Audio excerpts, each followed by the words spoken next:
Bonsoir et bienvenue dans cette nouvelle vidéo qui sera consacrée à la mise à jour du module interne. J'avais remarqué la dernière fois que j'avais fait mes mises à jour sur Ethos Suite qu'on ne pouvait pas faire la mise à jour du module interne. De plus, on m'a posé la question pareil sur ma page YouTube, comment ça se faisait qu'on ne pouvait pas mettre les mises à jour du module interne. Et comment faire différemment pour faire la mise à jour. Donc, pourquoi on ne peut pas faire la mise à jour sur Ethos Suite, je n'en sais rien. Par contre, faire la mise à jour différemment, ça je sais faire, d'où la petite vidéo qui arrive. Donc, pour m'éviter des voyages entre l'ordinateur et la radio, je me suis chargé de photos. Donc, votre radio, bon là on voit la radio elle est allumée, mais on va dire votre radio elle est éteinte. Donc pour l'allumer, il faut... Pourquoi j'ai pas la flèche? Donc pour l'allumer, il faut maintenir, vous appuyez sur ce bouton, et tout en le tenant, vous appuyez sur celui-ci. La radio va s'allumer, l'écran sera toujours noir, et au milieu il y aura marqué bootloader. Une fois que ça c'est fait, vous prenez un câble USB. Alors les câbles USB, le mieux, pour pas être embêté, c'est ceux qui sont à l'intérieur en bleu. À l'intérieur de la prise USB, vous allez voir, il y a un petit rectangle bleu. Donc c'est le mieux pour ce genre de choses. Et donc vous branchez un bout du câble USB à l'ordinateur et l'autre bout, je n'ai toujours plus ma flèche. Et l'autre bout, le mini USB, vous le branchez ici. Et là, donc, quand vous avez fait ça, sur la radio, vous avez marqué USB Connected. Et sur l'ordinateur, il y a les deux lecteurs qui s'affichent. Donc ça, je le fais aussi. Voilà, vous avez vos deux lecteurs qui sont affichés. Donc, celui où il y a marqué bitmap et font, on le ferme. On n'en a pas besoin, donc on le ferme. Ensuite, donc ça, on garde là où vous avez votre carte SD. Ensuite, on va sur Internet. Et ici, dans le moteur de recherche, on va taper FrSky. Là, premier, là, télécharger FrSky, crac. Donc là, on va tomber sur la page de chez FrSky où il y a tous les produits, que ce soit de l'émetteur aux sondes, aux récepteurs, enfin, vous trouvez tout ici. Donc vous sélectionnez bien la radio qui correspond bien à celle que vous avez, forcément. Donc moi, c'est la X20S. Voilà, donc là, vous avez les manuels. Et ici, dessous, firmware. Voilà. Et donc, on va prendre le dernier, qui est le DT 2.2.4. Et je fais télécharger.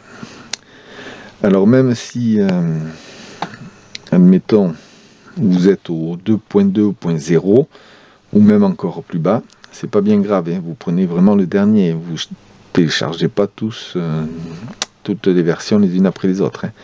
Le fait de charger le dernier, ça vous mettra toutes les autres. Donc voilà, ça c'est chargé, on va l'ouvrir. Voilà, et une fois ouvert, eh bien, on peut éteindre Internet, enfin la page Google.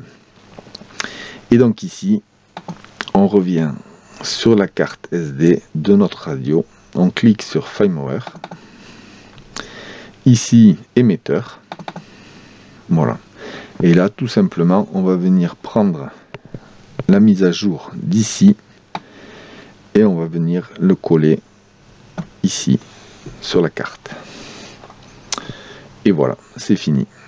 On a chargé le firmware dans notre radio.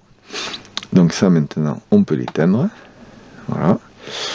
Ça, je peux l'éteindre aussi. Et maintenant, il faut aller faire la mise à jour directement sur la radio. Le côté ordinateur, c'est fini. Alors surtout, avant de débrancher votre radio, vous venez déconnecter ici les lecteurs. Hop, j'éjecte le premier. Je reclique, j'éjecte le second. Et là, je refais un petit coup, moi toujours, pour voir si tout a bien marché. Donc vous voyez, il n'y a plus rien qui s'ouvre, donc c'est bon. Donc on peut débrancher la radio de l'ordi. Et bien je vous dis à de suite sur la radio.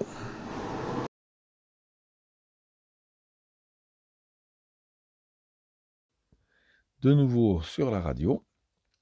Donc dans un premier temps, on peut aller dans paramètres. Ici, on va sur la deuxième page et info.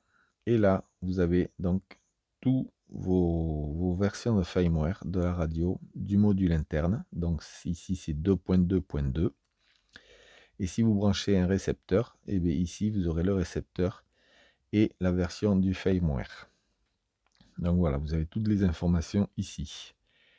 Donc maintenant, on revient sur la page 1, on fait fichier, on fait donc firmware 2 fois, on fait émetteur 2 fois. Et donc ici, vous voyez, on a notre pas logiciel, mais notre mise à jour qu'on a téléchargé à l'ordinateur, la 2.2.4. Et bien, on clique dessus. Donc, on reclique dessus. Voilà. Et là, on vous demande mettre à jour le module interne, copier, déplacer. Donc, nous, c'est mettre à jour le module interne. On clique dessus. Et c'est parti. Donc, ça va prendre un certain temps, mais ça va relativement assez vite. Voilà, on a déjà fait la moitié.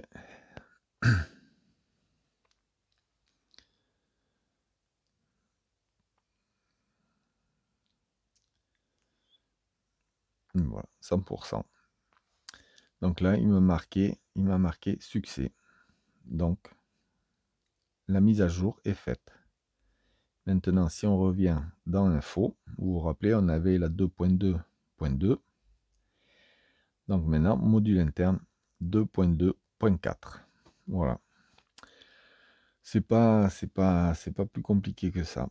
Donc voilà, il faut juste vraiment prendre les bons dossiers, que ce soit pour les récepteurs, la radio, voilà, c'est vraiment le plus important là-dedans, c'est déjà de faire une copie avant. Vous faites une copie de votre carte sur l'ordinateur. Comme ça, s'il y a un souci, eh bien, on efface et on remet la copie. Et la deuxième chose, oui, c'est de vraiment faire attention de prendre bien les bonnes mises à jour, quoi, que ça corresponde bien à vos radios, à vos récepteurs. Et voilà. Et normalement, il n'y a pas de problème, tout se passe bien. Donc voilà, cette petite vidéo est terminée. Et toujours pareil, si vous l'avez apprécié, n'oubliez pas de mettre un petit pouce. Voilà, bonne soirée, à bientôt.